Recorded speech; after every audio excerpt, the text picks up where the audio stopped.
كنت أقرأ من سورة البقرة إن الله لا يستحيي أن يضرب مثلا ما بعوضة فما فوقها، فأما الذين آمنوا فيعلمون أنه الحق من ربهم على بعوضة، وأما الذين كفروا اسمع فيقولون ماذا أراد الله بهذا مثلا، اسمعوا وعظموا، يضل به كثيرا ويهدي به كثيرا. أنو البعوض مثل البعوضة يهدي بها كثيرا ويضل بها كثيرا. اسمع، وما يضل به إلا الفاسقين الذين ينقضون عهد الله من بعد ميثاقه، أولئك أضلهم بالبعوض، لأن الذين نقضوا عهد الله من بعد ميثاقه لولا الكبر ما فعلوا هذا، ولولا عدوانهم على الله ما فعلوا هذا، فأضلهم بالبعوض. وما يضل به إلا الفاسقين الذين ينقضون عهد الله اسمع من بعد ميثاقه ويقطعون ما أمر الله به أن يوصل ويفسدون في الأرض، أولئك هم الخاسرون. اليوم تتلى السنن على الذين استباحوا دماء المسلمين وقتل بعضهم بعضا بفتاوى الأئمة المضلين، فتتلى عليه السنن البينات فيقول لك ماذا أراد الله بهذا مثلا. والله مش بالضرورة أن يتلفظ بها حرفها، ولكن بيقول لك إيش يعني بدك إيانا نسكت ونضلنا مطاطين؟ يعني إيش كيف بيقولوها، نضلنا خانعين؟ زي ما سماها أحد ولداني فقه الاستناج شيء يعني بالضبط. ماذا أراد الله بهذا مثلا؟ ضلنا مطاطين شيء. فقال الله وما يضل به إلا الفاسقين. مين؟ الذين ينقضون عهد الله من بعد ميثاقه. عهد الله وميثاقه أخذه محمد عليه الصلاة والسلام عند بيت الله الحرام وحرمات الله في الشهر الحرام في البلد الحرام في اليوم الحرام. قال إن دماءكم وأموالكم وأعراضكم عليكم حرام، ألا هل بلغت؟ اللهم فاشهد. فنقضوا عهد الله وميثاق الأنبياء، أولئك هم الفاسقون. فإذا تليت عليهم اسمع وما يضل به إلا الفاسقين الذين ينقضون عهد الله من بعد ميثاقه ويقطعون ما أمر الله به أن يوصل. هذه حرمات المسلمين وأرحام المسلمين. يقتل الأخ أخاه على النفط والذهب والتراب. يوم الدين بعد أن ينزل عيسى ابن مريم تقيء الأرض قيئا ذهبا وفضة، خذوه قاتلتم عليه خذوه. قال لي أحدهم وأنا بتكلم قال كالكتاب الأخضر. الكتاب الأخضر كتبه القذافي، أسفه منه عالم كذب محمدا عليه الصلاة والسلام واستباح دماء المسلمين. شهد الله أن ليس في العقال العاقلين أحد يقول إن القذافي من علماء المسلمين ولا من عاقليهم، ولكنهم قالوا إن فلان من علماء المسلمين. فيا صغير حوبة القذافي ويا كبير حوبة من أضل المسلمين واستباح دماءهم. شيء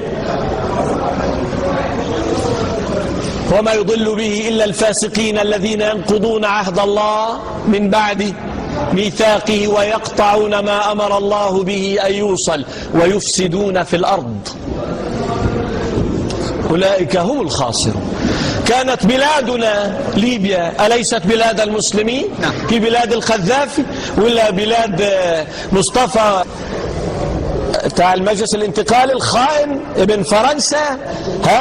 إله هي لهذا ولهذا، بل ليبيا لمحمد عليه الصلاة والسلام وللمسلمين معه، أوطاها الله من شاء شيء، فاستحلوا بلادنا وأرضنا للصليبيين. بقول لهم تعالوا قتلوه، بعينوا لهم الإحداثيات. هذول الثوار بعينوا لهم الإحداثيات خرت على عروشها ليبيا بأموالنا يا شيخ. ربيع العرب كما يسمونها اليوم، ربيع العرب بدمائنا يا شيخ. قال لي أحدهم 30,000 قتيل مسلم في ليبيا. كان يقول العلماء اسمع، إذا التقى المسلمان بسيفيهما فالقاتل والمقتول في النار. فخرج كبيرهم قال يوسف القرضاوي اقتلوه، طبعا ومن معه اللي هو القذافي، وأنا مسؤول بين يدي الله. هو بيقول فقلنا له أينما كنتم تقولون إذا التقى المسلمان بسيفيهما فالقاتل والمقتول في النار؟ قال اقتلوه وأنا زعيمكم دونه. طب وأين السنن وأين الآيات؟ دماء المسلمين ولا نفطهم ولا ذهبهم. هذه القناة هو بالفعل ممتاز تسمى القناة للجزيرة. تعرف القناة في العربية حربة هي حربة على المسلمين. على فكرة ربيع العرب نتنياهو بيقول هذا ربيعي مش ربيع العرب. نتنياهو بيقول هذا اللي بيصير ربيعي أنا مش ربيع العرب. صحيح هو في يوم يذبح العرب بعضهم بأموالهم وسيوفهم ويدعونهم. هاي الربيع يا أخوانا، هذا ربيع الدجال معه نهران وجنة ونار، فمن آمن به ألقاه في جنته يعني في النار في الربيع، ومن كفر به ألقاه في النار يعني في جنة الله. فنار الصبر التي شاءها الله لنا كانت بوابة الجنة.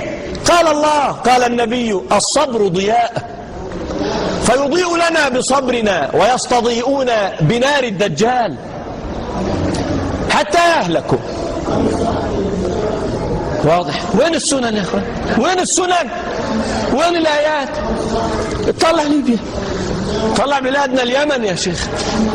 اليمن مصر يا اخواننا اليوم خسائر مصر من أيام ثورة يوسف القرضاوي 25 يناير. هو عالم المسلمين الأكبر، بده يسمي ميدان الشهداء، هو ميدان التحرير ميدان الشهداء، بده يسميه ميدان 25 يناير.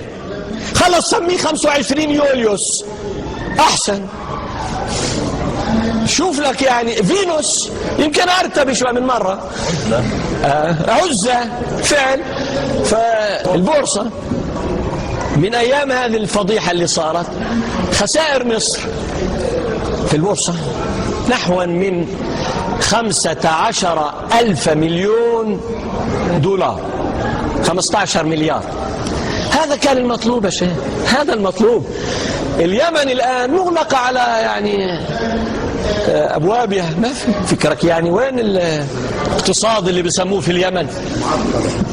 طبعا مصر كذلك. اسألوا من يجيء من مصر، قلنا لهم ولا نزال نقول يكفيهم فعلا أسودة أن بدأت ثوراتهم بمن عصى الله ورسوله وأحرق نفسه وأشعل على المسلمين من ورائه، ثم يرجون منها الخلافة على منهاج النبوة. جاي بمحمد بو عزيزي المنتحر.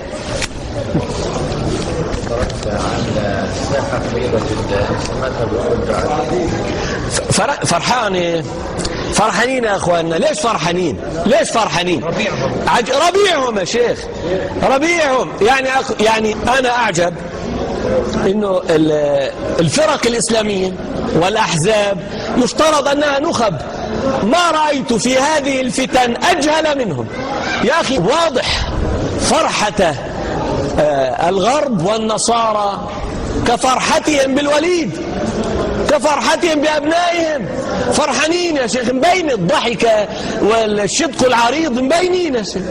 فرنسا بتمد بسلاح عينك وأمريكا وإيطاليا وكندا. يا أخوانا أمريكا جائعة ورب العالمين إنها جائعة. بريطانيا جائعة، قبل 20 عاما كانت أفقر دولة أوروبية. صرحوا هذا العام من الحكومة آلاف الموظفين ويعدون فقراء ليبيا الثوريين بالمليارات. كيف يا شيخ؟ لو كان معاكم كلوا فيها. العجيب انه النخب الحزبية والفرق تهلل لهذه المصائب وهذه الجهالات. أي خلافة وأي فرج يرجى إمامهم في ساركوزي والناتو. مش فاهم يا شيخ. عجيب يعني حقيقة، كما قال إمام العالمين عليه الصلاة والسلام، قال عن أيام يقتل بعضكم فيها بعضا إن من وراءكم يعني الهرج والقتل. قالوا للنبي أكثر مما نقتل من المشركين.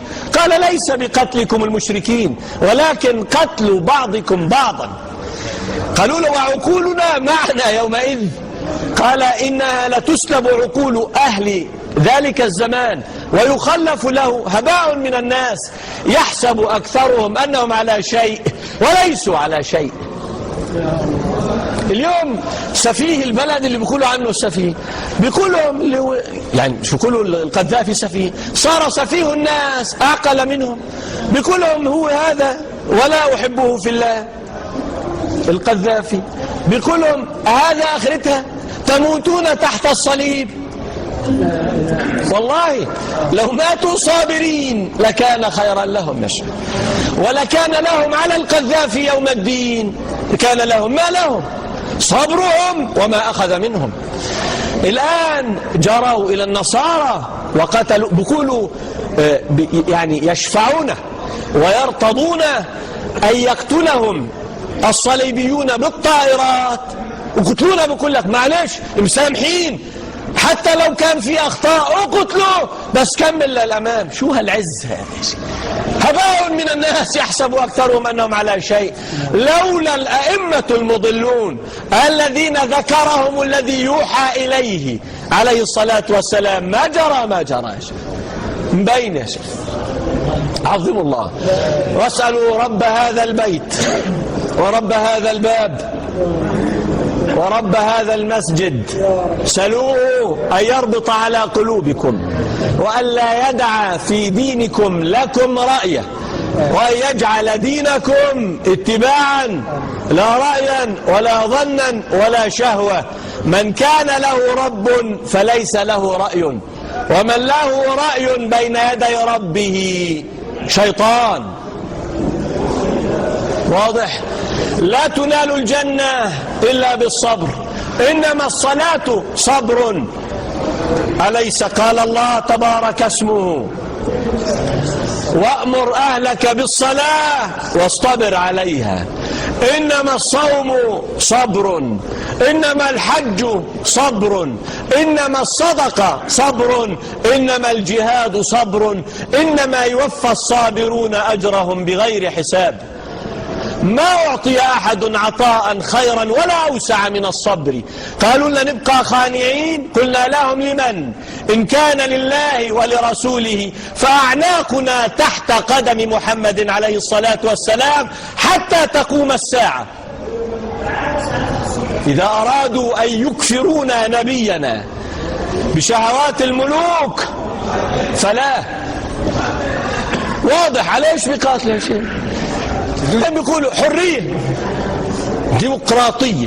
شفتوا مظاهرة طالعة بيقولوا البعادين من حاربه بالسيف منقطع شاربه. بطخهم بيقولوا له طخنا، مش بتقولوا عنه مجنون وسفيه، وبتقولوا بنقطع شواربك وانتوا الصحابة يعني زي ما قال لهم القرضاوي. اتقوا الله واصبروا وأحسنوا. الله أكبر. نسأل الله الملك الكبير الذي لا يكون في ملكه إلا ما يشاء. اللهم ربنا كما ربطت على قلوب أصحاب الكهف وكما ربطت على قلوب النبيين وأوزعتهم الإيمان واليقين وهداك والدين، أوزعنا ما أوزعتهم واربط على قلوبنا كما ربطت على قلوبهم. اللهم اجعل القرآن ربيع قلوبنا وسيدا عليها ونور صدورنا، ولا تجعل لنا من أمرنا في دينك شيئا ولا رأيه. برئنا إليك من كل رأي وظن وشهوة. ملك الملوك إله العالمين.